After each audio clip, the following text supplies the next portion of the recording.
I am Monica Stewart, prayer strategist, author, speaker, licensed minister.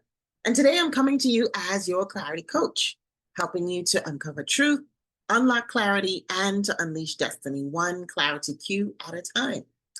So today I want to talk a little bit about discernment, because clarity for us isn't just about knowing where to go, but it's also about knowing what to avoid, right? It's not only about direction, but it is equally about protection. So let's look at Paul, the letter from Paul to the Philippians, chapter 1 in particular, verses 9 and 10.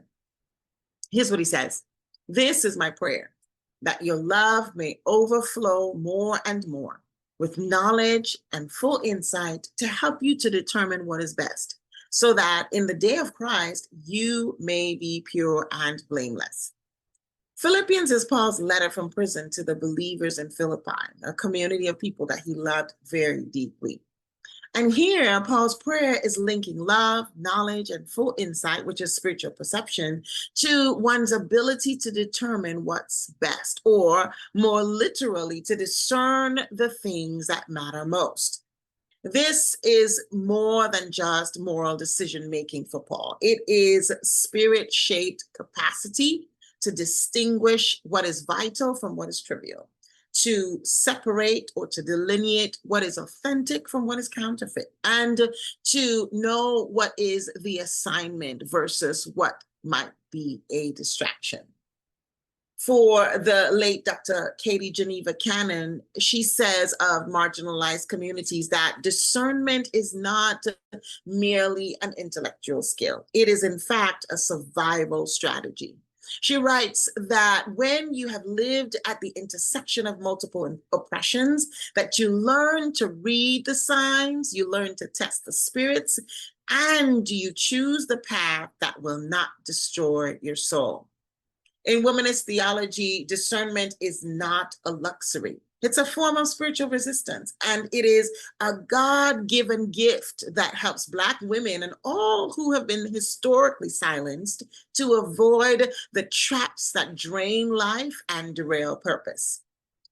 Similarly, Dr. Emily Towns speaks of the everydayness of evil, which requires a constant spirit-led attentiveness. Discernment then equips us to spot these subtle distortions before they shape our lives. So when Paul says he wants us to overflow with knowledge and with full insight, Paul is not speaking of cold facts, but of experiential knowledge shaped by love. True discernment is rooted in love for God, love for neighbor, not suspicion or cynicism. He also says that he wants us to overflow with knowledge and full insight and to be able to determine what is best. Discernment is about choosing the path that aligns with God's purposes, even if it costs us our comfort. In the Greek, the word implies testing the thing by fire. It is about proving the worth of something before we even begin to embrace it. So here is why I believe discernment is a protection mechanism as well. The first thing I want to highlight is that it saves us time, right? If we exercise discernment, it keeps us from chasing every opportunity, chasing every relationship, or chasing every invitation that looks good, but it's not God. It saves us energy as well. It helps you and me to say no without guilt to what isn't aligned to our calling, right? And it also protects, so it saves our hearts. It shields us from the kind of entanglements, spiritual, emotional, relational entanglements that can derail our purpose. Dr. Renita Weems, she notes that discernment means being wise enough to know that not every open door is a divine invitation. So here's what I want you to do today as you reflect. I want you to ask yourself, where have I been spending energy that isn't yielding fruit? Or you could ask yourself this question: who or what has the Holy Spirit been nudging me to release? Or here's another question you can ask yourself: What signs of misalignment have I been ignoring because they feel inconvenient?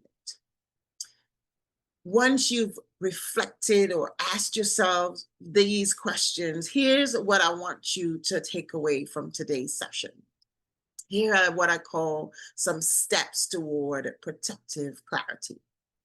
The first thing I want you to do is to pause before committing to anything. Create a space for you to pray, listen for God, and weigh what God is saying through God's Holy Spirit. Weigh the nudges of the Holy Spirit.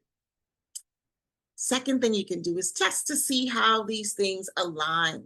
Does it align with your core calling and what God has revealed to you about who you are and how you're called to show up in the earth? Thirdly, you want to listen to your inner warning system. The Spirit often speaks through what we call holy discomfort.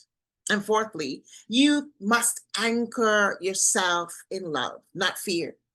Discernment is not about paranoia, it is wisdom guided by love.